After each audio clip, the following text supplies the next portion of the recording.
this presentation, or the articles this presentation is based on, kind of emerged from a question that I started to ask myself when the discussion about artificial intelligence kind of well, it was before ChatGPT, but when computer scientists also kind of approached me and said, okay, there's something big happening here. What is there something that you political scientists or social scientists can contribute to that? And maybe something that goes beyond the simple question of then saying, oh, there might be biases, or there might be ethical problems. Is there something that you can actually constructively contribute to that? And for me, then the question was okay, mainly this is a technological phenomena, or it's easy to see where the technological elements are. It's easy to see where the impacts of automation on work and productivity or so. But is there something there, or is there something more politically relevant or more directly connected to democracy? And so I tried to think these things through for myself, or to give an answer to then be able to enter this discussion, and then saying, okay, look, there's actually something we contribute. There's a problem that we inherently understand as political scientists, and we should represent that more in the discussion. So the question becomes, okay, how do we connect, or where does artificial intelligence come into contact with elements of democracy? And there, I think before we can answer that, we first have to be aware, or we have to be clear about what we talk about when we're talking about artificial intelligence, because by now this has been, on the one hand, a contested term. And on the other hand, it's also seems to be a catch-all term for everything, and that is not very helpful in figuring out what the actual impact are, or what the expected impacts can be. And I mean, looking at artificial intelligence, I think it's important maybe to leave these more metaphysical questions in the background, and think more about the mechanics of the thing. And there I would say that there is a very broad but helpful definition by Russell and Norwich, that AI is the study and construction of agents that do the right thing. Now, this is a very mechanical, or the focus is on the mechanics. So how do I study and how do I build agents that do the right thing? Now, what does that have to do with intelligence? I think there is another definition that is quite helpful by also computer scientist and historian of computation, Niels Nielsen. He then says artificial intelligence is the activity devoted to making machines intelligent. So this would connect to what Russell Norvig said. But now he goes on and specifies what he means with intelligence. And that means it is the quality that enables an entity to function appropriately and with foresight in its environment. And I think that is helpful in thinking through, what does do the right thing actually mean? So it's an entity that is able to function with foresight and appropriately in its environment. And if we use that as a term for intelligence, then somehow we take a little bit of the anxiety and the loadedness out of the question. Is there something human-like coming, or is there a being that is evolving? Is there super intelligence coming? We are talking about agents that are able to sense their environment, that are able to predict what will be happening if they perform a given action or if they don't perform an action. And they're able to then also evaluate what type of action is appropriate or expected of them in that moment. And I think that is more bounded, and that takes a little bit of the panic out of the whole discussion, and it becomes easier to focus or to discuss what is happening. Where do we see these agents, or where do we see these intelligences? I think it's interesting already before we come to the whole fun that we all had the last year with the language models. We already see that there are very different types of agents out there in the world. We see services that provide you with chatbots that have personalities and that interact with you. we also see that artificial intelligence is used in gameplay. I mean, before ChatGPT, I think that was the area where we usually every few years we encountered a headline that then showed that an artificial intelligence was able to win a game that 1 year ago everybody was very convinced that artificial intelligence could never best humans in that game. So that was was a fun cycle. Going through that, but of course these gameplay situations are great for the development of these machines and testing the ability of new approaches, because you have a bounded environment, you have bounded rules, and you have also a very easy success metric. So there's something natural in seeing successes in these arena. Very importantly, the recent advances that we're seeing are based on deep learning technology. So technology that has proven very fruitful in very different contexts of very different problems.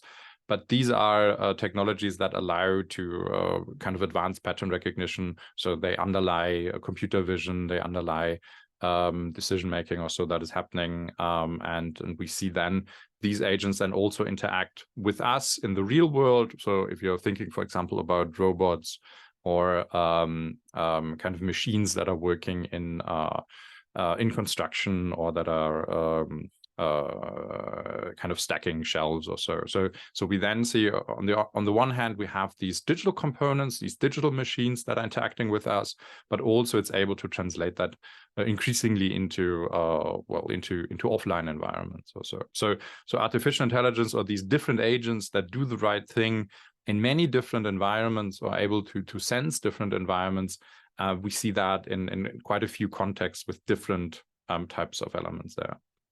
And very important in that element is that element of foresight, and the business scholars Agrawal and colleagues in prediction machines write about that quite nicely when they say that artificial intelligence is basically allowing us, or is kind of lowering the costs of prediction, so inferring missing information.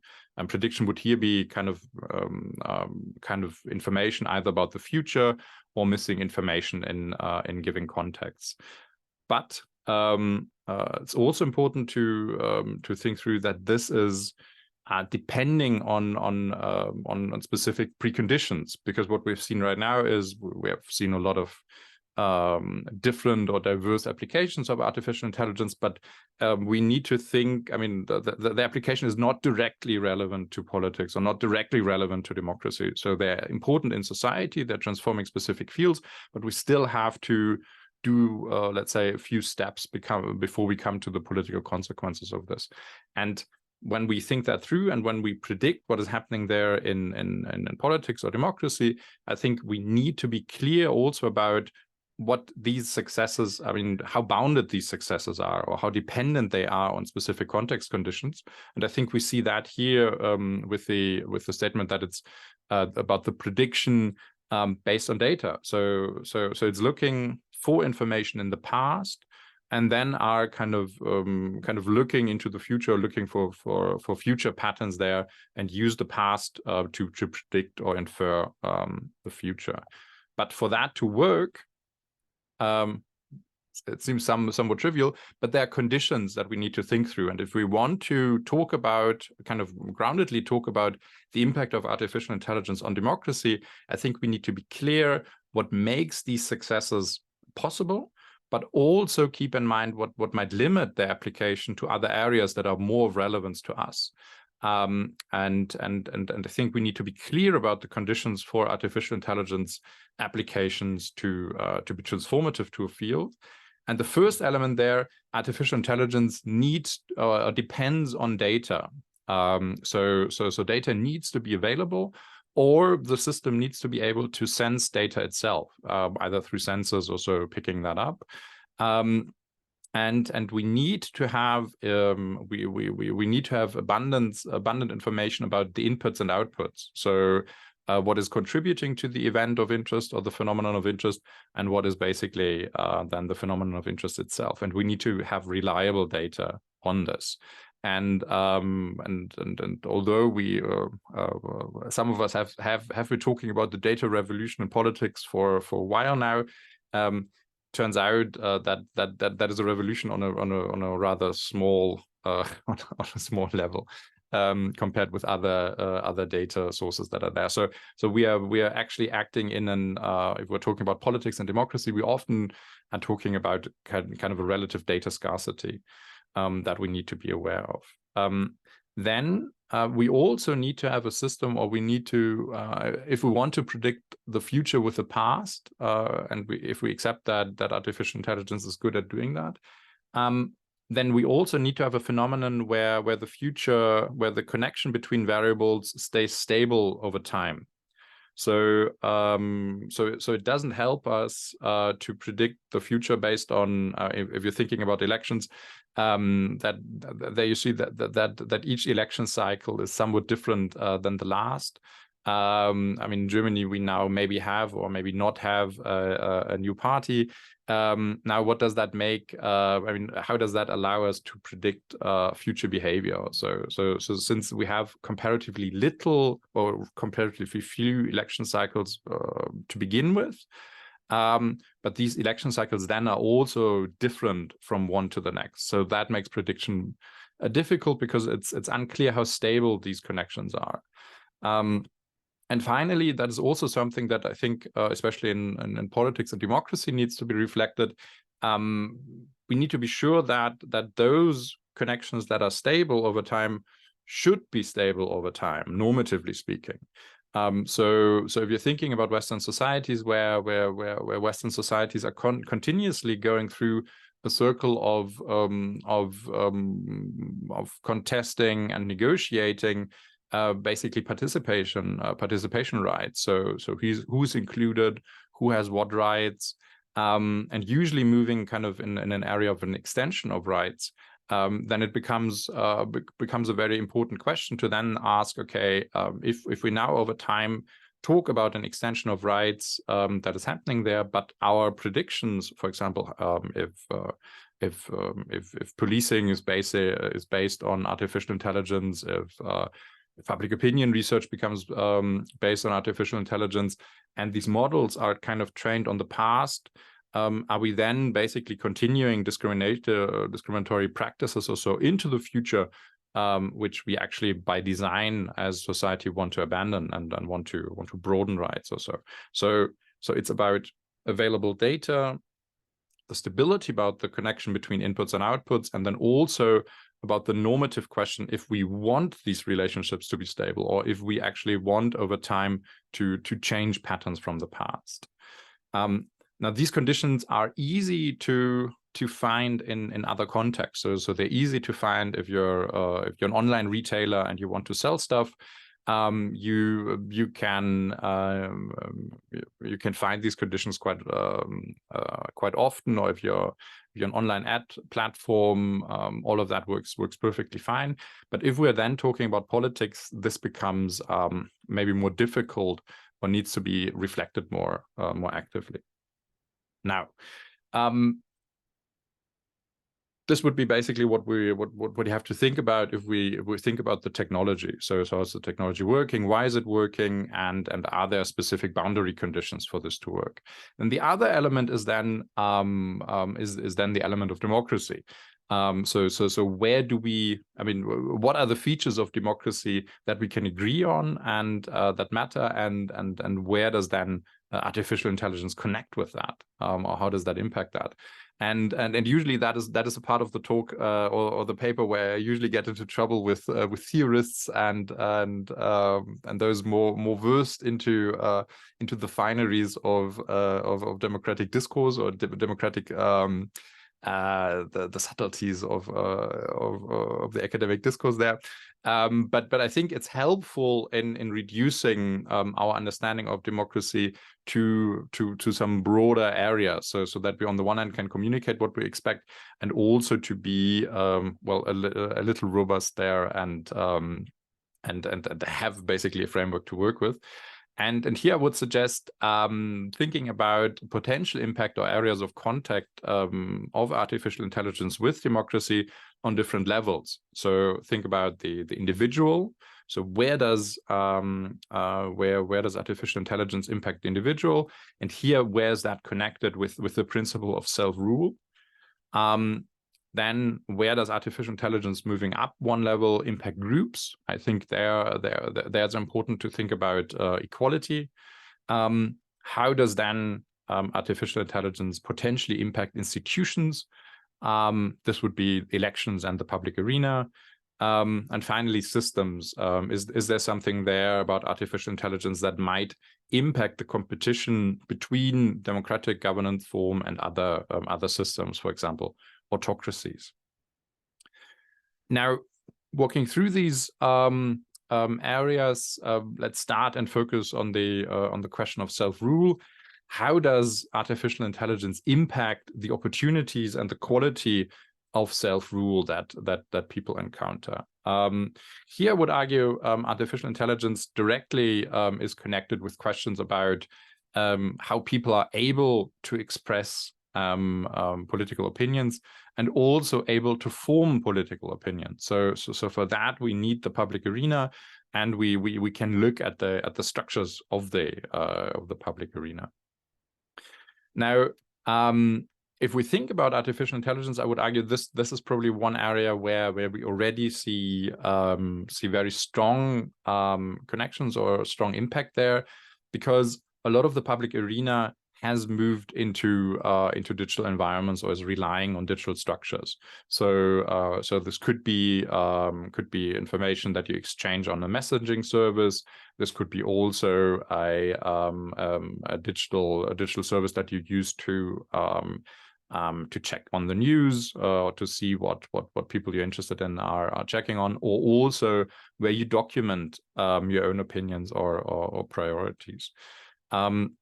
And there we see that AI is already strongly employed. So we're not talking about that Skynet general artificial intelligence, but we're talking about very specific and focused technologies here that have an impact on how you or how others can voice opinions and how they can form opinions.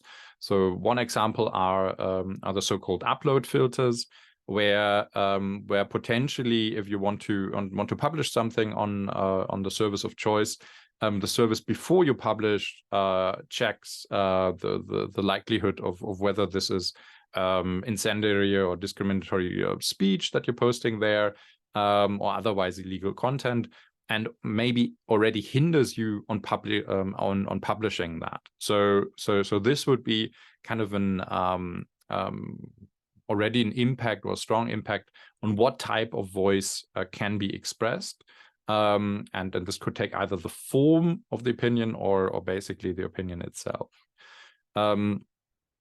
Then we also see AI already deployed in moderation. So a lot of moderating decisions on platforms are kind of based on artificial intelligence models, that they're saying, so this is content that is likely to be interesting, or maybe that's dangerous.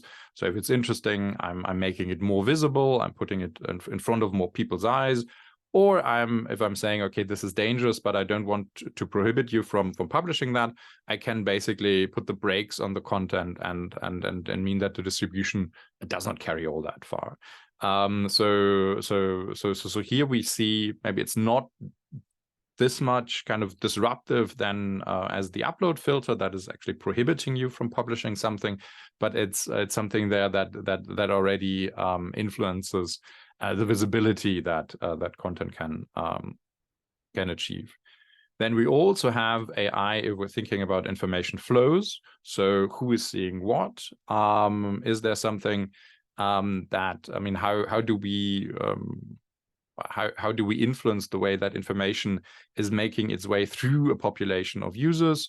And there we see strong different, or at least if you talk to creators or influencers, as some might call them, there's a strong impact there on the livelihoods of people, depending on where the platform then says, okay, we're changing our algorithms in what type of information travels, what type of signals we're looking at. So this is important to keep in mind. And And finally, I think that is something that we see that platforms are increasingly experimenting with.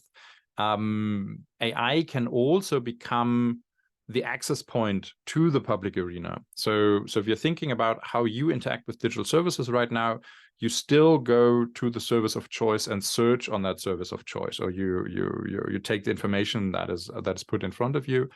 But right now, if you're thinking about a service like Bing, the Bing chatbot, here's something where you can then basically ask Bing, okay, at the end of the day, what was the 5 most important news events in Germany or across the world, and Bing will very kindly go out into the net and construct an answer for you. This is interesting because that shifts monetization opportunities. So Google, if you would be searching for Google for news, you would still be pointed to the content or to the site that was covering the news. And I mean, we already had newspapers or news organizations that were very unhappy with potential eyeballs that they were losing simply because Google was presenting snippets. But what is now happening potentially that these chatbots become effective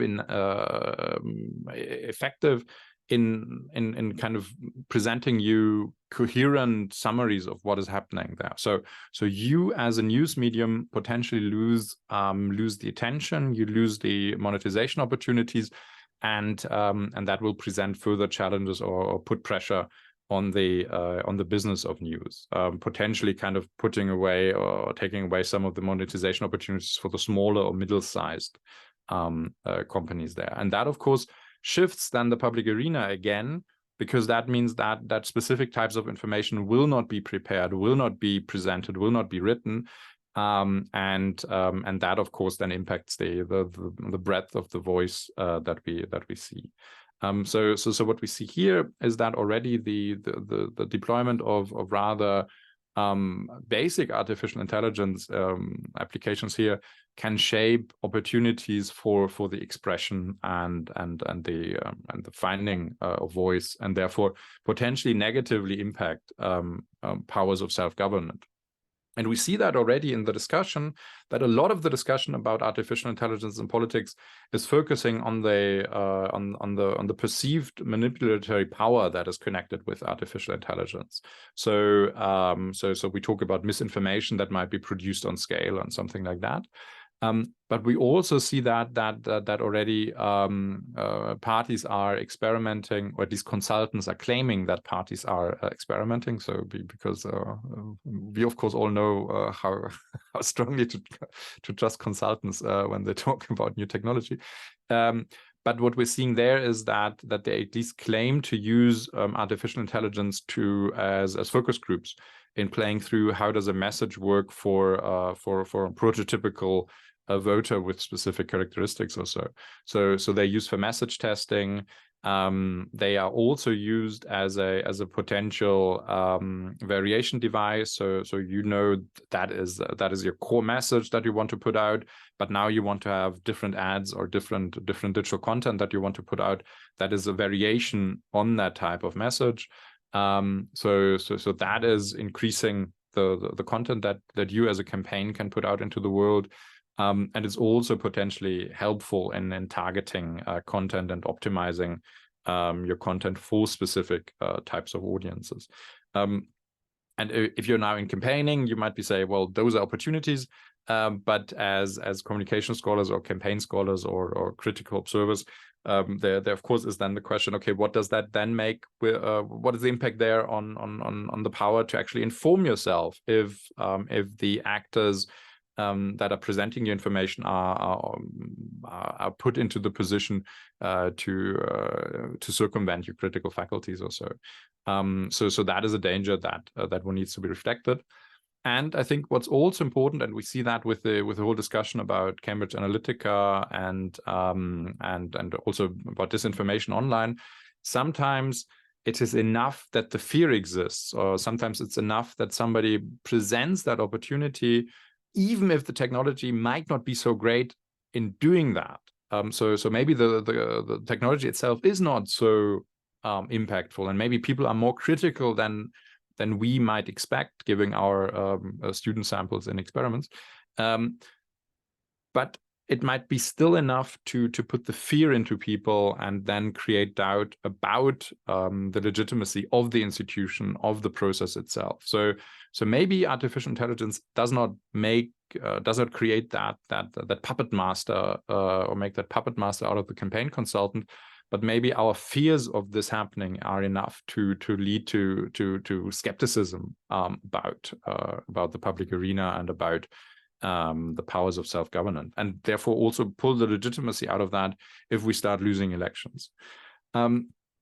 Another area, and I think that is an area that is very strongly connected to politics and very strongly reflected here, is the potential impact of artificial intelligence on equality and fairness.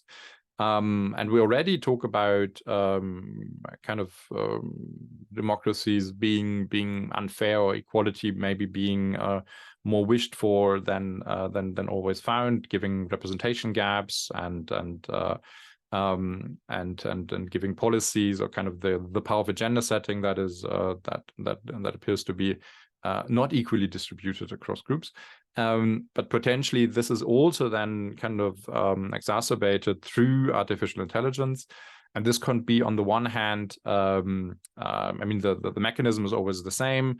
You say that already discriminated against groups are not represented in the data in a given way. So artificial intelligence looks at that data and depends on that data to predict actions or suggest actions.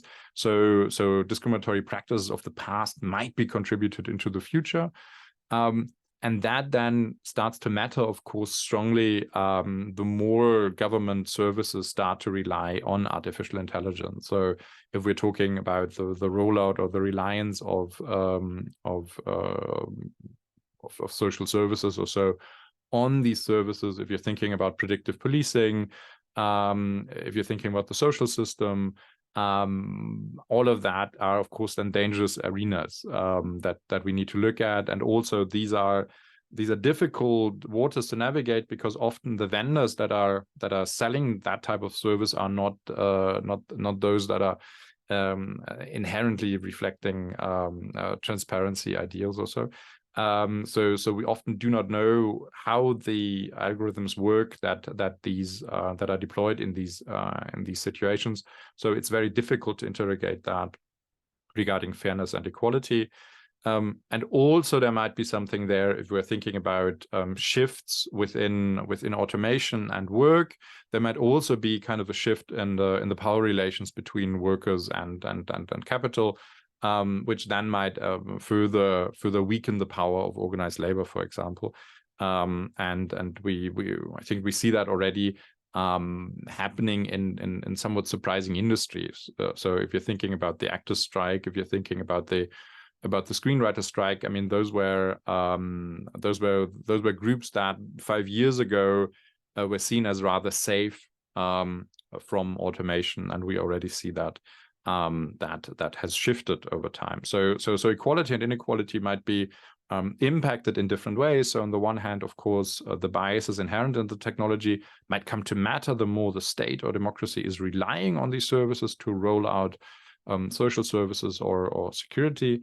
But also it might also lead to larger shifts within the society or within the negotiating power, collective agency there with different groups of people, and that might then,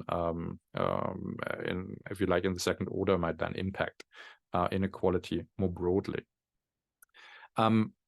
Moving to the institutional level, so elections and the public arena, we already talked about the public arena potentially being impacted from the content that is now put out, or the access that you have to the public arena. But there's also another way that AI might impact elections. Maybe here, my suspicion would be that that the impact of artificial intelligence is less direct than maybe some of the think pieces suggest.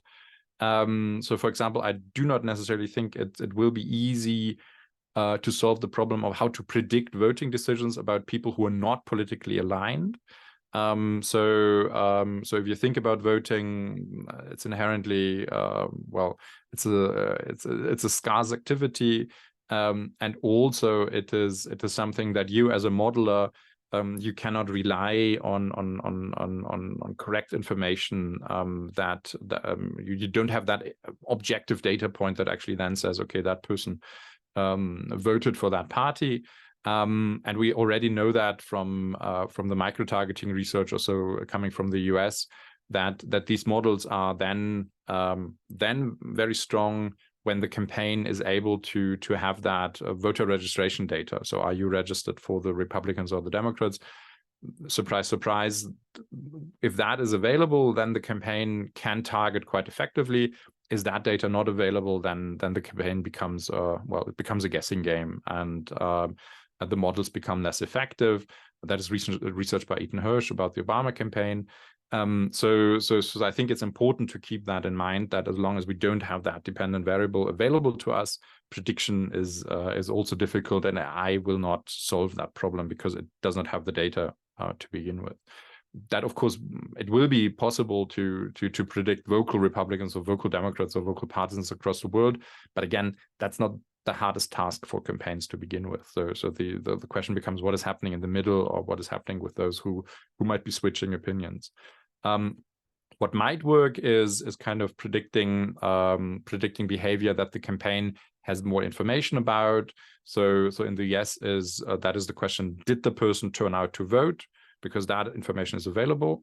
And did that person donate after I sent them an email or so? So those are of course models or behaviors that you can model more efficiently or more effectively, and AI might help in doing that. But again, question is, how helpful is AI in this content when I still have rather, I mean, the data is I mean, the features that I have available for each data point, or for each potential voter or donor is not so high. It's not so high dimensional. The data set is not so high dimensional that the machine learning or the algorithms behind that really are necessary to build strong models. So, but that might be possible in principle. But then again, this is also something that the campaigns themselves start imitating. So maybe you might have somebody who is effective in that, but then there will be a vendor and another campaign will be able to buy the same service, and then it equals all out.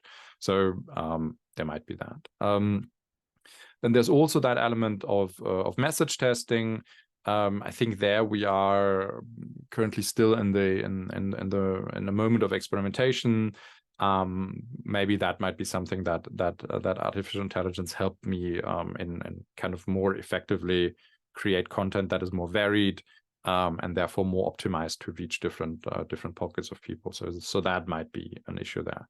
So AI might feature in election campaigns and might feature strongly, but maybe the impact is not so transformatory as somebody might have us believe. But still, again, there's that thing about the projection, or that we think about that thing being very dangerous. Then there's also, moving to the system level, there's also that more speculative argument, I would say, at the moment, that maybe other systems are more effective in developing AI. And if that is true, if, for example, we would argue that maybe a country like China or a system like China would be better placed to develop artificial intelligence, because it's a more centralized planned economy. You can, as a state, you can more efficiently kind of then say, okay, more people should study that. We need more stronger AI engineers, and we can collect more data, and we can actually then make that data available. So as a state, we can collect all that data, and now we make that available to companies, which of course does not happen cannot happen to that degree in democracies.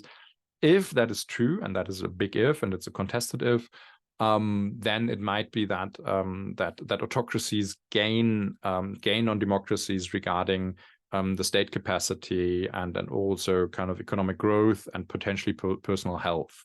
So if artificial intelligence is important for economic growth, and I mean there's already evidence to that regard, then it might be that systems that have that ability to develop these technologies have a leg up regarding economic growth.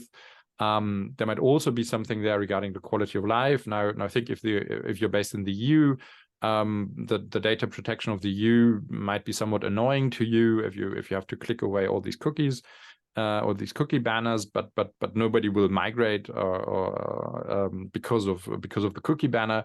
But if it would be true that AI helps in areas like, for example, personalized medicine or so, so you have an hereditary illness or risk of an illness, then maybe you might think about saying, okay, maybe living in the EU has inherent risks of shortening my life. So I moved to Singapore, although I maybe do not like their policies in other areas. So this is speculative. This is a very speculative argument because it's neither clear that autocracies have that ability to push that artificial intelligence so strongly compared to democracies. And it's also not clear that artificial intelligence has all these transformative impacts in different areas. But of course, it's a thought that regulators might reflect upon or ponder if they decide how important it is that artificial intelligence services are available in their jurisdictions. So now, what can be done from a scientific perspective? I think it's important that as a society we move towards a framework of accessibility. So that is a framework that a philosopher kind of introduced for digital media or digital speech to begin with. But the interesting thing there is it's not so much just about transparency. So it's not about kind of the company only putting out some information. It's about we as a society being able to assess that information, to assess the basically the quality of that information and also its contextual features. So it's not just enough for companies demanding of companies to produce a data dump of what is happening there, but we as a society also need to increase our capabilities of assessing what is happening there, assessing the threat level that is connected with that, the functions that are connected with that, the impact that is connected with that. And that means that companies, politicians, and society both need to get better at this and also raise the level of debate associated with that. And instead of fantasizing about superhuman machines or so, we need to think more about what is happening and what is the workings behind that. I would argue this is an interdisciplinary effort. Of course, I would as a social scientist. So that is not something that only our dear colleagues in the computer science department can figure out on their own. This is not something that the legal department on its own can figure out. This is also connected with deeply social questions or questions about society, and we as social scientists are quite well placed in dealing with that very very strange object society and the human within it.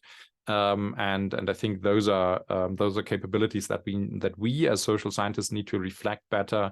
What is our unique contributions in that, and then also contribute that to that discussion.